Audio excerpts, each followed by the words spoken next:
Welcome back to the Fowler Effect. This is the second episode of the cooking edition, and today we're going to be making a pesto. Along with that, we're going to be making a caprese using that pesto and also a pasta dish. Keeping it really simple, and mind you, today is just going to be pasta, spinach, mushroom along with the pesto, but you can add anything you want. You can do chicken, if you want to add a protein, tofu if you're into that, or just keep it more vegetables. Take out the pasta and just use only vegetables. Whatever you want to do is fine. But just going to give you a simple pesto recipe and also and just go through the steps on creating some things using that as a base. First thing, let's go over our ingredients. First, we have basil. Make sure when you get your basil, it's nice and fresh. Don't use any wilted stuff. Nothing you wouldn't eat. Don't use it to make your pesto, of course. We also have garlic, pine nuts, olive oil, and some people like to put a little bit of Parmesan in. I personally like to do that as well, but you don't have to add that one in. And also salt and pepper for seasoning, just a little bit in there when we finish blending. And we're gonna make this in the blender. So first thing, let's go ahead and get to our garlic, and we're gonna roast those first. We're gonna toast our pine nuts, and we're also gonna go ahead and strip all the stems from this basil. And we just don't want to use that stalk, not in our pesto, just the nice leaves for flavor. Again, with the garlic, just take the bulk of the cloves out of the the main little pod here, and once you get rid of all this debris, remember, just take the side of your knife, being safe not to touch the blade, and just give the knife a little to crack that extra little skin off, so you're just left with the bulk of the meat here. And we're just going to keep them like this. We're going to roast them whole in the pan, so you don't have to cut them up, not just yet for this one. Now that we have all our garlics cleared and all the shell removed, I'm going to put some aside to do for the pesto, and the rest of these I'm going to chop up for the end of the caprese. So using the technique that we did before, remember, just holding the four fingers over the top of the blade, leaving the point on the cutting board, we're going to give the board a nice gentle rocking motion, or the knife I should say, going back and forth and just chopping up the garlic into as small as pieces as you like it. Now, if you do have an issue with the garlic sticking to the knife, and depending on how small you want to get the garlic, just add a little bit of I use kosher salt like I said, and I just put a little bit on there. And that, for some reason, whatever the reasons are, it just helps keep the garlic from sticking to the blade as bad. And so it just drops down and just makes it a little easier. So at least when it comes off, it doesn't stick so bad to the knife. And so, again, just going through the whole little pile, getting it as small as you need it.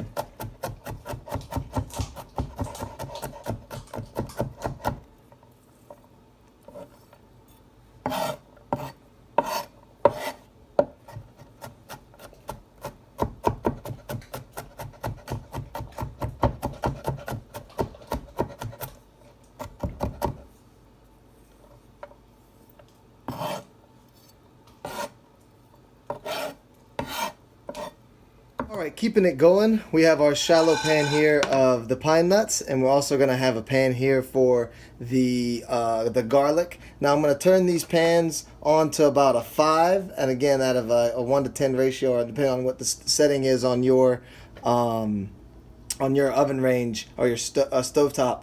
I go between a 5 and a 6, right at halfway or below, and both of these I'm going to turn on to that. And for the garlic, since the pesto already has olive oil in it, I'm just going to add, it doesn't really how much you add, however much you want, just enough to let that garlic cook, because it's going to go in the pesto anyway, so even a little extra you need regardless. And for these pine nuts, I just want to get them toasted to the point of where there's a little browning. Be real careful not to burn those, because you definitely don't want to put any pine nut, regardless of the nut, macadamia nut. And not everyone roasts their garlic or their pine nuts for pesto. Some people use a lot of just plain raw ingredients, but I'm a huge fan of getting that caramelization going on both of these and adding that to my pesto.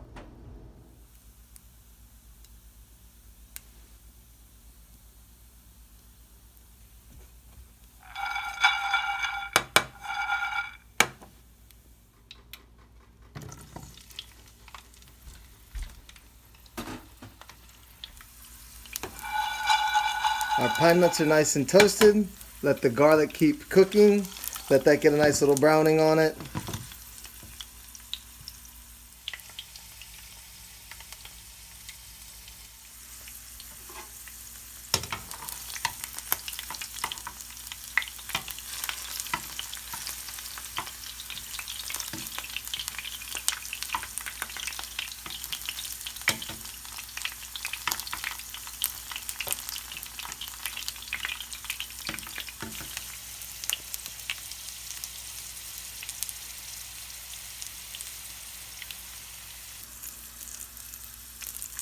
Alright, now these are ready to take off the heat. Let that cool down. Turn that stove off. Let everything cool down just so it's not super hot when we blend it all together. Alright, now we have our ingredients for pesto. We can start adding them into our blender. First, I'm going to take all the basil leaves and get those in there. And generally what I do is I'll blend this with the oil, just a little bit of oil just to make it a little bit easier to work with, but it's not a necessary step. You can just add it all at once, make it, just easy to do it one time. I'm gonna add our roasted garlic with that olive oil that was left over.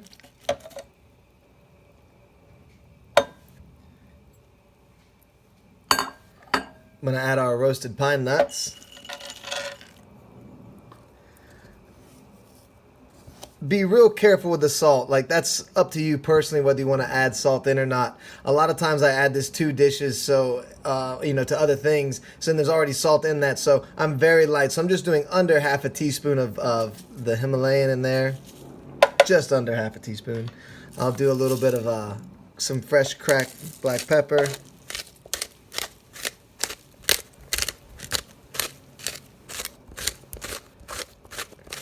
Again, that's just up to personal taste and flavor.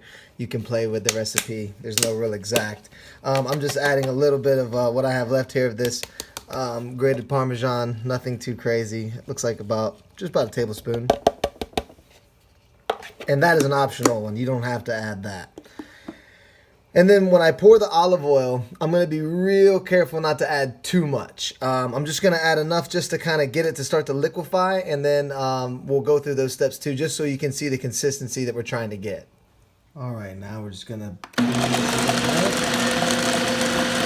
We're going to add just a little more olive oil, so we're going to use the rubber spatula and get all that debris down.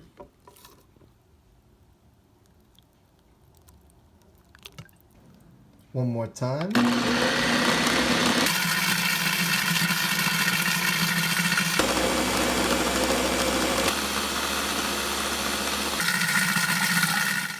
Once you've gotten your pesto the consistency you want, go ahead and make sure you get everything out. And we'll go ahead and set this pesto in the fridge for when we need it.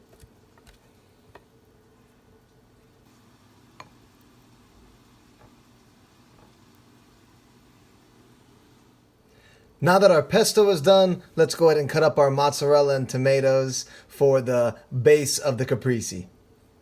I'm going to take just the tops off of the Roma tomato, slice it right down the middle so we can have this little half moon shape. Now I'm going to make these maybe about just over a 1/4 inch thick.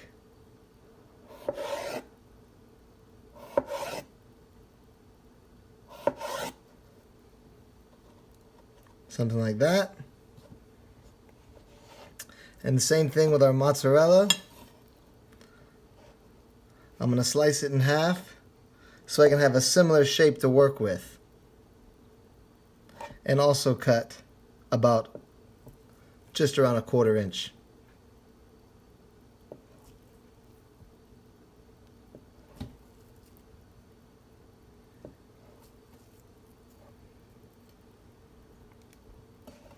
Now, on our plate, we'll piece them together.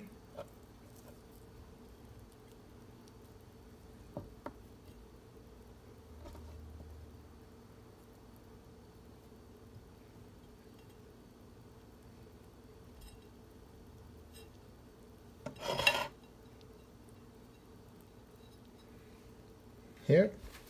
We'll take just a little of our pesto here, right across the top.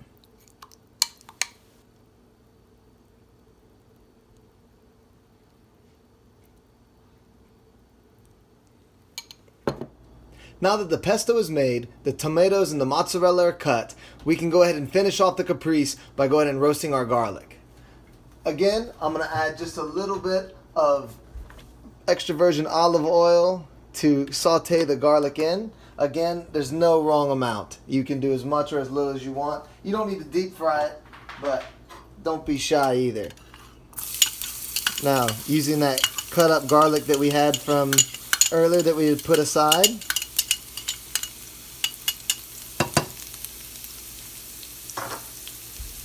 just let this get a nice even little toast. And we just want to brown these almost completely. And if you can get really good at it, you can add just the right amount of oil to help to balance that the garlic out where you don't have too much excess left over.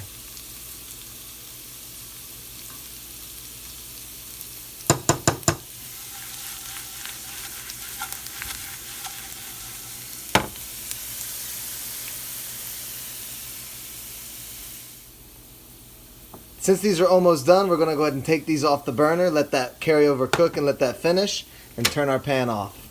I'm going to finish it off with this garlic that we had roasted, just finished roasting off, and just adding those. These are wonderful, just nice crunchy garlics right there on the top. And then even letting that olive oil drizzle.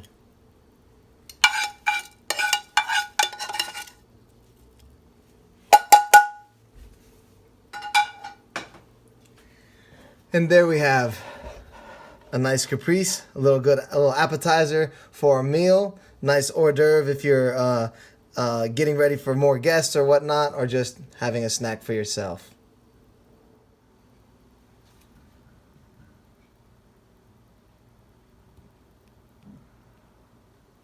First, let's start with our spinach and mushrooms, but notice a little bit dirty, so make sure you always wash these things before you start cooking with them.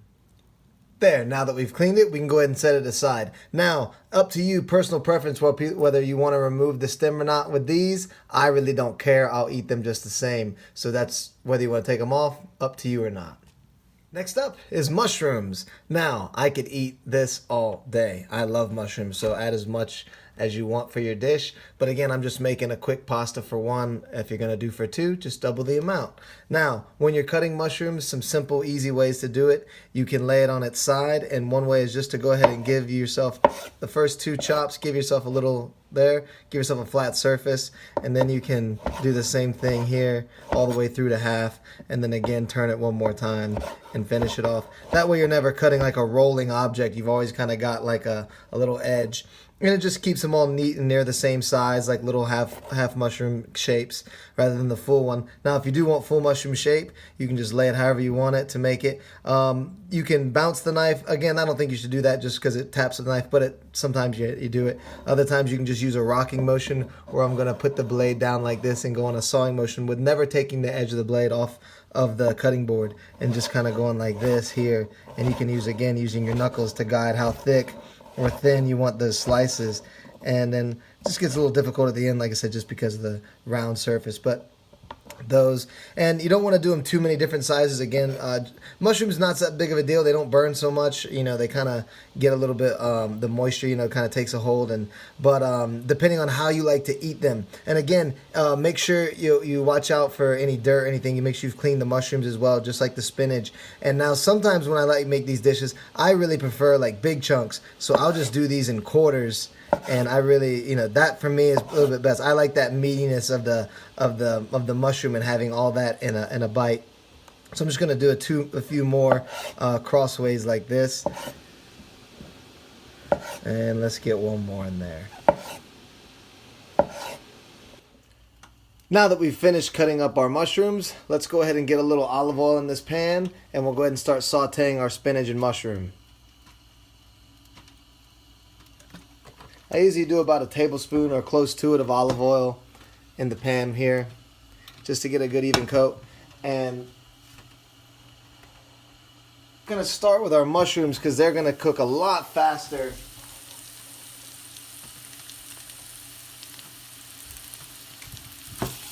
And we'll let these just begin. And I'm just gonna do a little bit of salt and pepper. I'll hold off probably till I add the spinach, but just to get a little more, like I said, just a little flavor in there. I don't want to overdo it because there is a little bit of salt in the pesto as well.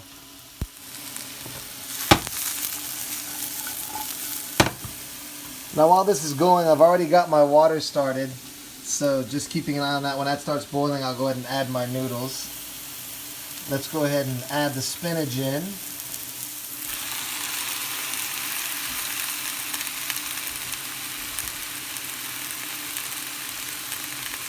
I like to get a good handful and just cover everything because of course spinach cooks down so much and really you can't eat enough of it, so no concern there.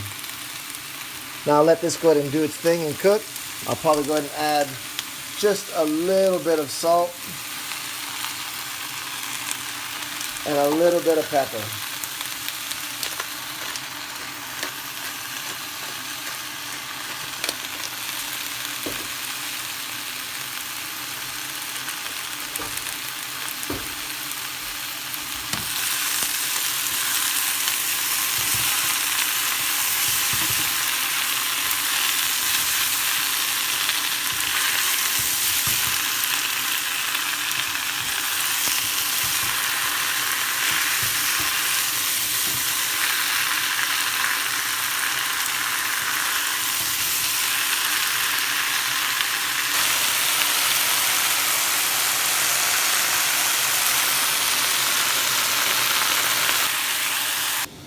Now this is almost done.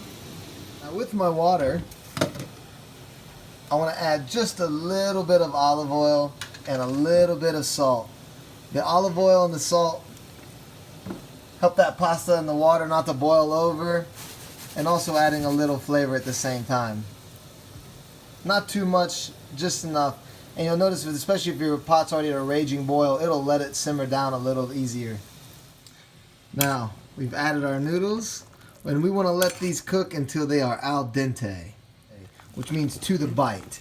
And we'll see what that looks like in just a little bit as these get more done. With our noodles done boiling and our spinach and mushrooms finished, we're going to go ahead and add our noodles and our pesto to finish this off. Now, when I get my noodle, if you bite it, you'll notice that there's a small white line. That's what we're looking for, is al dente. Some people like a little more, you can do that. I personally like it there with a little bite because especially when it starts soaking up juices, these still cook and they carry over cook if they're really hot. So I try to bring it to that point. So I'm going to add our noodles.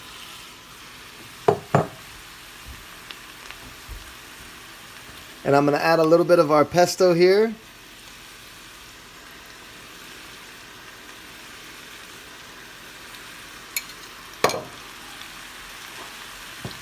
And we're going to mix these together.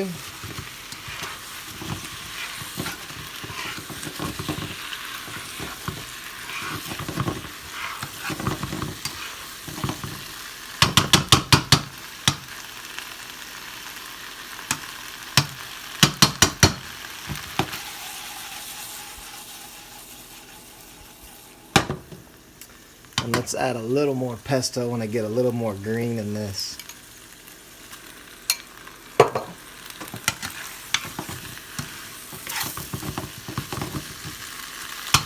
Oops, go away. And once that's all mixed, you don't need to cook anything else. Everything's already hot. We can turn off our stove and plate our pasta. Our finished creation, mushroom, spinach, pasta. And this is whatever combination you want to add. You want to add a protein, you want to switch it up for anything else, any other vegetables. But the pesto is something you can keep on hand and just have a really quick, healthy meal as well. And that's it for this edition of the Fowler Effect Cooking Edition. Today we went over a pesto, using that as our base. And that pesto is so versatile. You can use it for anything. Put it on sandwiches, put it in pastas. Add it to other things, to enhance the flavors. I make an Alfredo sauce where I add the pesto to it.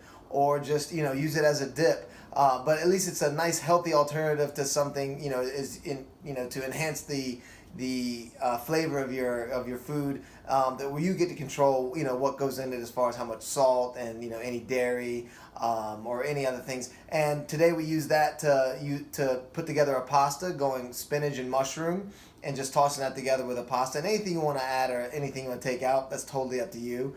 And then I also use it in the caprese format, where instead of using a regular like basil leaf or even a chopped basil, I went ahead and used the pesto as our basil for the caprese, and did that with some roasted garlics. So I hope you enjoyed this edition. Please feel free to ask any questions if you have them. Make sure you can check me out at the Fowler Effect on Instagram. Thank you for joining me.